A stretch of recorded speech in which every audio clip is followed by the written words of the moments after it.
Alright guys, so we're going to do a display here for you on Ezekiel chapter 1 and how it's the chariot of the cherubim. Now this is the arrangement that I'm going to do my best to describe for you that we find in Ezekiel chapter 1. It's also described in other places in the Bible. We're going to go into the scriptures and describe this for you some more. But remember, in Ezekiel and in Revelation, it says the sound of his voice is the sound of many waters, right? So I wanted to do the video outside, set up the chair as his throne, and we're going to talk about this arrangement, guys. So when you look at Ezekiel chapter 1, you'll observe that there are 4 cherubim. Each one has a different face. So, face of a man, face of a lion, ox, and eagle, okay? And what they do, guys, is they are positioned towards the throne, okay? So they're positioned towards the throne like this. They have 4 wings. They have 2 on each upper body, and then they have 2 pointing up, okay? And the 2 point up towards the throne. And again, the other 2 will cover like this here. And then each would be in position north, south, east, west with a different face facing the throne, okay? So you have one, you have another one like this, another one here, and then another one here. Okay? Now you notice I have one of the wheels. Now it says there are wheels between each cherubim. So as a cherubim is positioned, there is a wheel at each opposite corner. Okay, so there would be 4 of these. So they're pointed this way with the wheel at each right hand. Okay? Now this whole orientation moves. Okay? Now this would move in any direction, but the whole thing is controlled by one spirit. It describes that in Ezekiel. Okay? So you can see this is his throne, and this is like a, this is like a car. I mean, the thing, this is his chariot. This is what he describes to do. All right? So this orientation is different than that in Revelation chapter 4 that John described, okay? But I want to display this for you so you can see it. They have their wings pointed up to cover their body, and this is essentially what it looks like, okay? Now guys, whenever you have the throne, even a display like this, you never turn your back towards the throne. So even as I'm going to pause the video, we're going to look at this some more, we always face the throne, okay?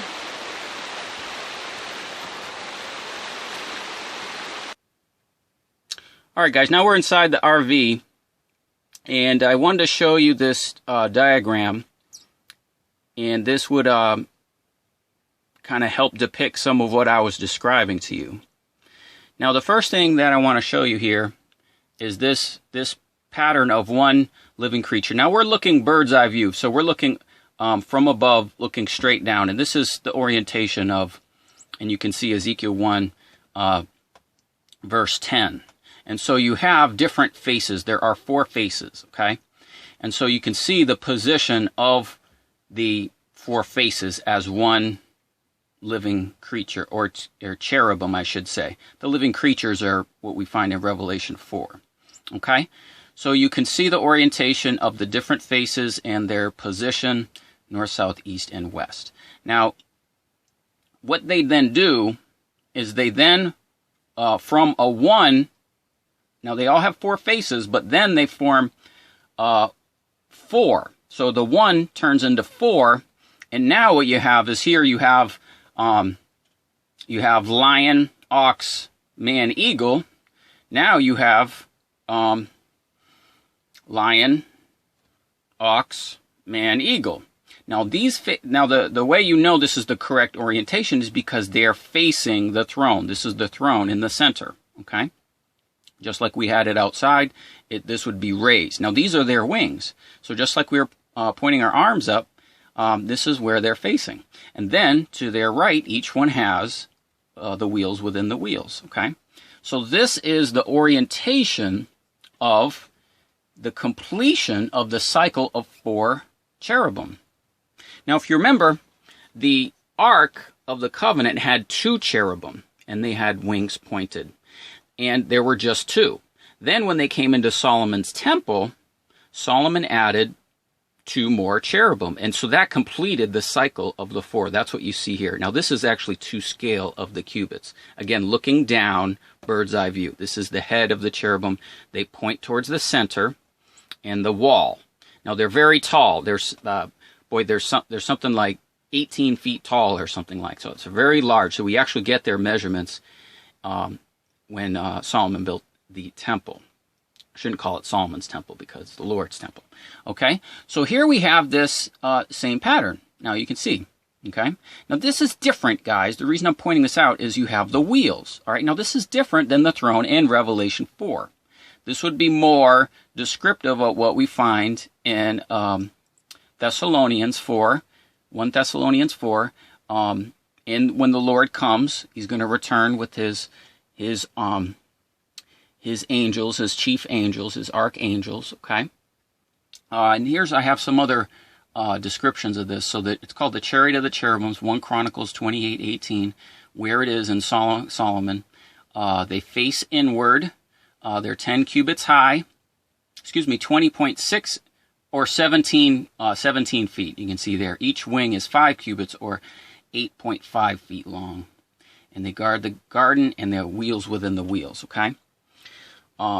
So here you can see this. Now this is also in Ezekiel 10:14 where you see this whole arrangement, all right? So let me just get some more scriptures for you. And I just wanted to point out that this pattern too, guys, is, if you're familiar with the laws of nature, it's a fractal. And what a fractal is, it's like cell regeneration. So you take one and then you multiply it, and it takes the 1 and multiplies it into 4 in this case. So here you have the 4 faces, and then the 4 faces reproduce themselves into a pattern of 4.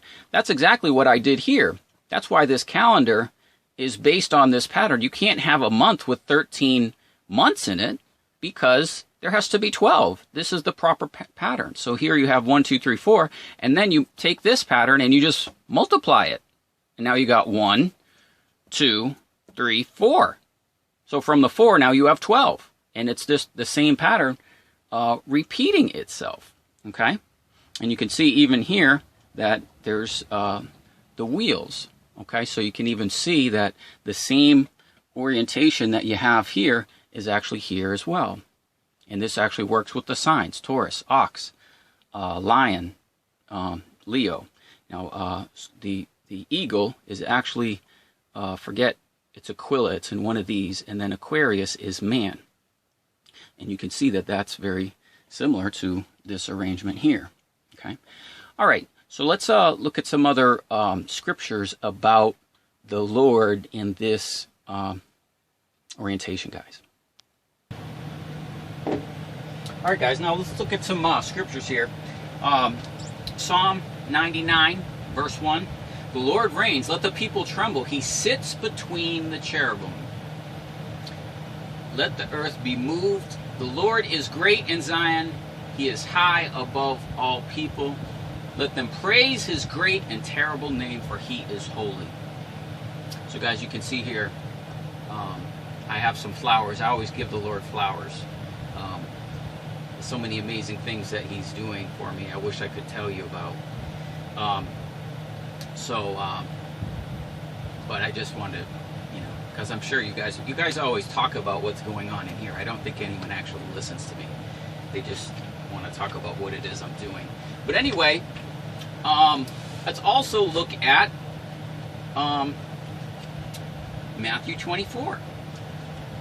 In Matthew 24, then shall appear the sign of the Son of Man. Now the sign of the Son of Man is part of the orientation that we're looking at of him and his angels, of this here. And you can see in this one, what I did is I superimposed on the back this other arrangement here. So you can see when you put it to the light, you can see the pattern of the 12 behind it. It's the two together. But that's the sign of the Son of Man. We're looking at it, guys. This is it. He's coming. He's coming in the clouds with great power and glory. And he shall, then shall all the tribes of the earth mourn, and they shall see the Son of Man coming in the clouds of heaven with power and great glory. And he shall send his angels with a great sound, phone, of the trumpet, and they shall gather elect from the four winds from one end of heaven to another. And again, in 1 Thessalonians chapter 4, verse 16, and the Lord himself shall descend from heaven with a shout, with a voice or a command of the archangel. And so these are the archangels, guys. Now, arch is beginning, so there's lots of, archangel isn't just Michael and Gabriel. Like, what I'm trying to tell you guys is that all these angels, all this Mount Zion is archangels, is the order of Mount Zion, him coming. That's why I'm going through all this, all right? With the trump of God, and the dead in Christ shall rise, and we which are alive and remain shall be caught up together with him in the clouds to meet the Lord in the air, so we shall ever be with the Lord. So that's going to happen. People that deny that there's a rapture, that's it. That's the rapture, right? But the problem is, they think it's the great multitude. This description in 1 Thessalonians 4 is this. It's him coming in the clouds with the archangels on this throne. He doesn't come this way in the seventh trumpet. There's just a trumpet that blows and they're changed. Okay? That's the great multitude. But for those that are the elect, and again, it's a number. They're numbered. They're sealed. You find about them in Revelation 7. They're gathered from the four winds. Okay? So they're also an orientation of the four winds here. So you've got north, south, east, and west. You've got the four winds. All that is revelation of this pattern of him coming in glory. So guys, to God be the glory for all this information. I hope that you, take heed to the message here. There's a lot of people talking end times. I'm just another voice out there. But if you really look and you observe what I'm saying, you'll see it's the most accurate and consistent message about this stuff. Okay, so guys, we're going to have some more. This part is what I believe is the sign of the Son of Man, is his chariot of the cherubim. We're also going to cover some more of the archangels, additional ones, the 7 church angels. We're going to cover the other 7 archangels, or the 7 chief porters. So much information has come as a result of Esther 1 and 2. That changed everything to me. Now I have so much information to release to you. It's so exciting. Now just let me conclude with this. This is part of the series. This is part 3. And to be clear, guys, what I'm saying is that these 7 years, right, the 1,260 days of the Lamb reigning is 3.5 years. Then it's 3.5 years of the seals.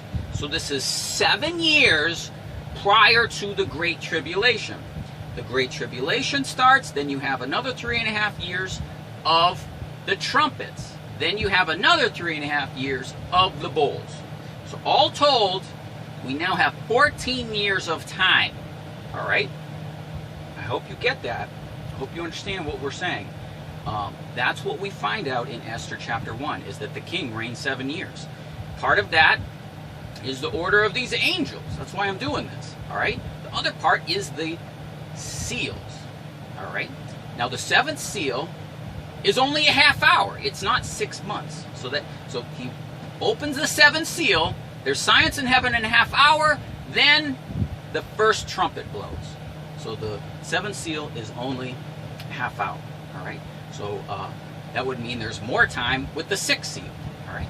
So guys, that's what we got for now. We're going to have some more. God bless you. And let me know if any comments and posts, all that stuff. Love you and bless you. And he's coming soon.